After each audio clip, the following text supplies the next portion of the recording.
Hello, I want to say a big warm welcome to Michaela Khom, who's joined us from our very first cohort with the University of Essex.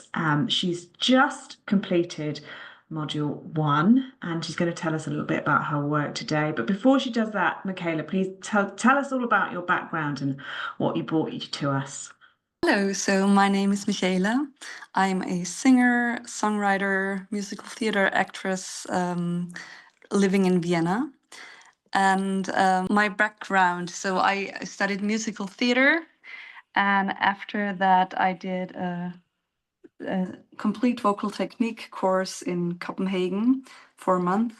And after that I went to do a course in oratorio and mass, so classical singing, so something completely different. It actually turned my world upside down because I realized, oh, I can do more with my voice than only belting and shouting and yeah. And after that I started studying music education with a focus on classical singing on the University of Music in Vienna. And during my whole time of studying, I was always working. So it was always studying and working, like I'm doing now with the masters. So with your Module 1, you obviously, just to give a bit of context for those that are watching, you've undertaken a study where you've looked at a lot of sort of theoretical material, and then you've obviously brought it to your practice. So just tell us what you did. Oh, well, in my assignment, I wrote something about the tongue, about alleviating tongue tension, especially in the context of belting. Because, well, I also have a history of tongue tension and lots of jaw operations and yeah, many years of trouble with my jaw and my tongue. And so I wanted to know more about the tongue, well, its acoustic function, and also, yeah, how it is connected to everything. Any interesting stuff that you've discovered?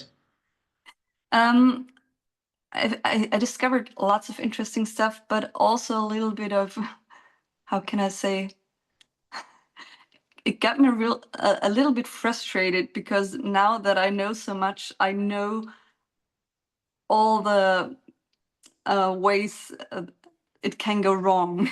Along the attachments, where the tongue is attached, and the many muscles that are, yeah, are part of the vocal process. Yeah, it's a little bit overwhelming to lean back and yeah, to say, okay, even though there's so much that can go wrong, I still can sing. Do you find it's impacted your own performance as well as your practice? What have been the big changes?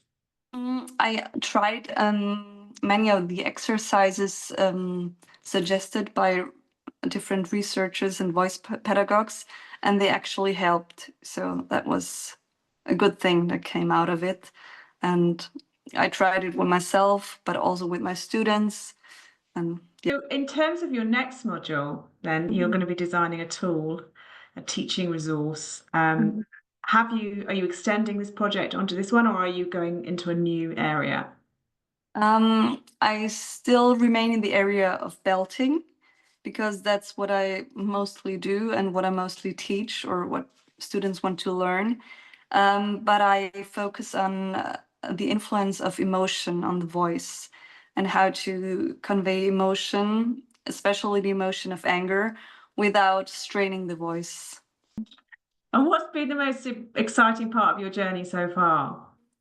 Actually, realizing that if you find something that you're interested in, then the amount of work doesn't matter. So, because before when I studied, it was always like, oh, I have to do something for university. Um, but now it's like, okay, I really want to do this. I really want to be an expert in my field. And that's a big motivation.